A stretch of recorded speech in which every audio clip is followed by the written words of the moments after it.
Hello everyone, today we are going to continue the RC car. As you can see, I already started. I wanted to do this off camera because it was quite a lot of work, and I know you're going to complain about how I did it because I'm not that experienced with woodworking.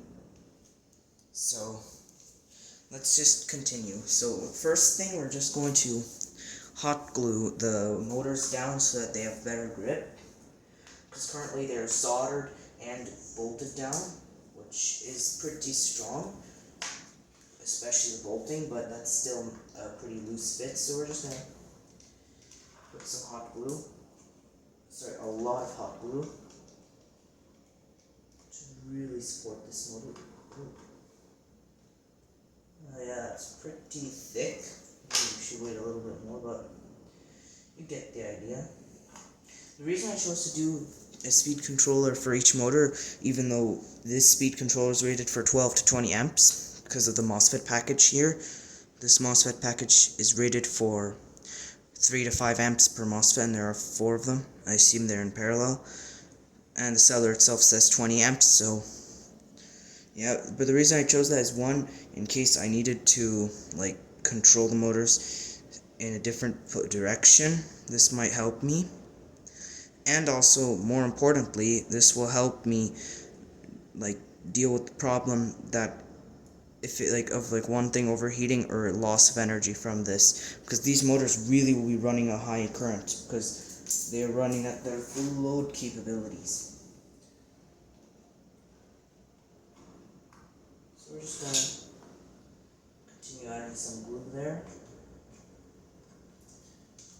It's heating up a bit. Okay. Now I'm gonna just start once. Okay, yeah, I can start doing what I like to do. Oh yeah, this is correct.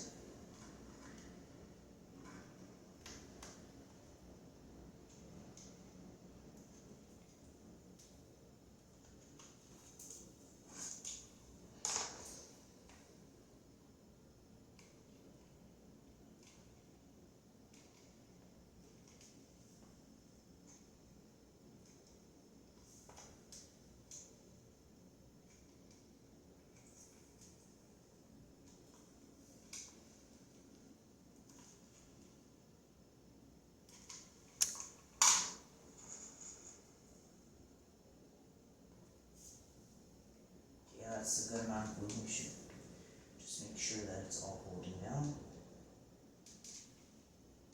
Okay, there we go. Now moving on to the other side.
If you're wondering how we're going to hold the wheels because the wheel flew off on the previous video, we're actually going to super glue the wheels to the motor's output shaft, where there's this gear that just happens to be the exact same size as the hole, or I should say just ever so slightly bigger, so that it frictions into it nicely. Okay.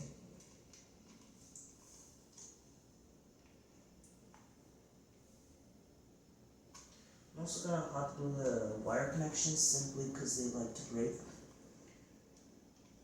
I figured they're pretty fragile, so hot glue will help support them. I've seen this done before. It's actually pretty strong.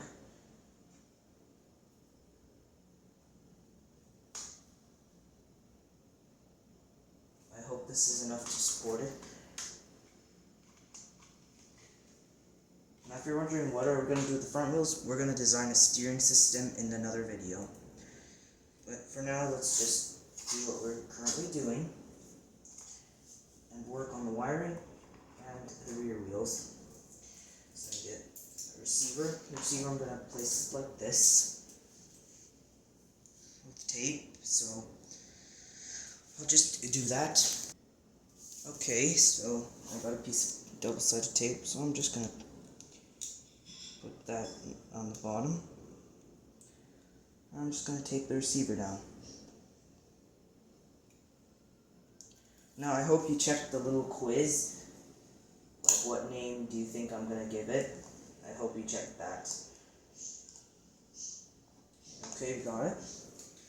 So now, in the previous video you saw that it was assembled, but this time we're going to assemble it nicely. And I also figured that these here apparently have a built-in BEC, which basically powers the receiver, which is pretty nice. So we're just gonna properly connect this by soldering it. So we'll do that.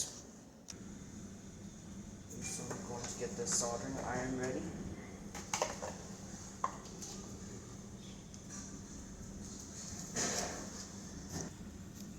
Okay, so it's hot enough now. We just get a nice amount. Choose one of them. And I'll just solder it on.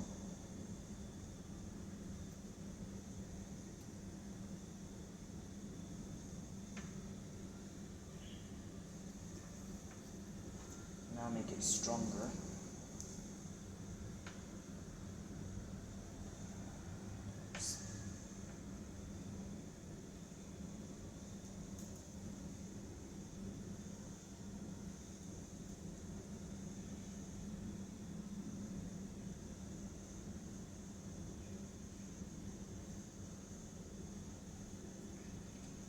Now the other wire.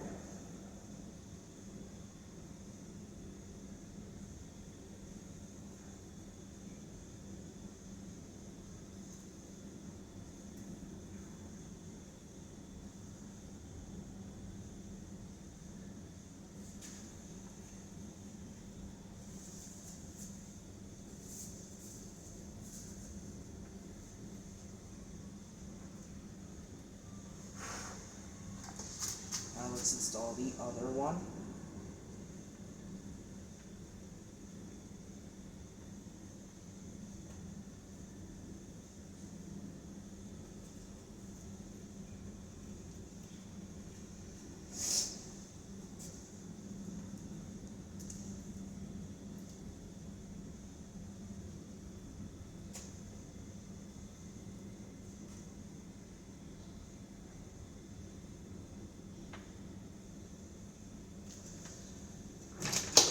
Okay, we're done. Now we'll go back inside. Okay, so now we have it set up. I also put some tape to insulate it. By the way, they're separated because it would be really bad if the battery shorts. So now let's plug in each motor. This is actually the right motor, and this is the left motor. I'm just going to take any random one of these for them because it doesn't really matter.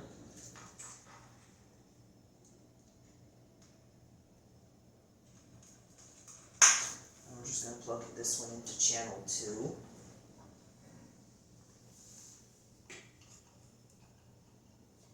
Okay, we got that. Now, I'm just going to install this to connect the same signal setup to the other one because they're supposed to be cloned.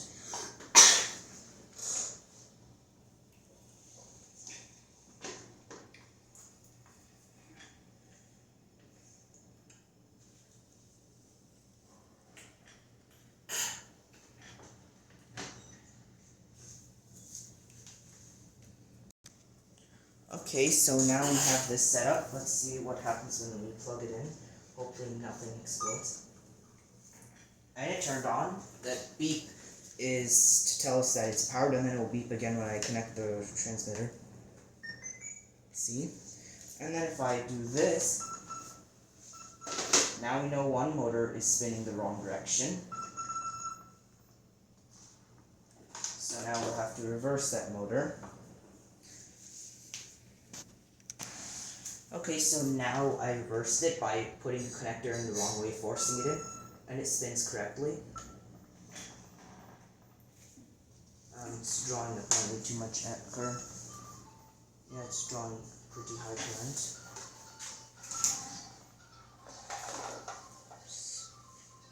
Let's see what happens with the voltage higher now.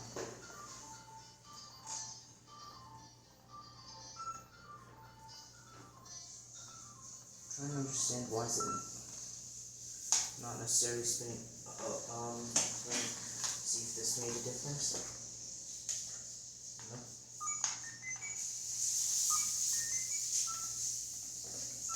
Okay, we're currently having a problem which we'll have to investigate. We'll put in power. Does it detect if the motor's in wrong polarity? Let me see. Nope, there's something else going on that needs investigation. So we're going to do that later, but we are off to a good start that it even spins up. Wait, let's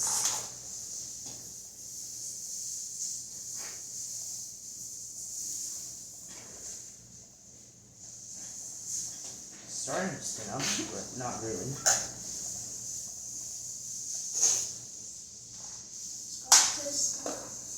Let's see what happens for you to put this. Okay, so I hope you enjoyed. Please rate, share, comment, and subscribe. Thanks for watching.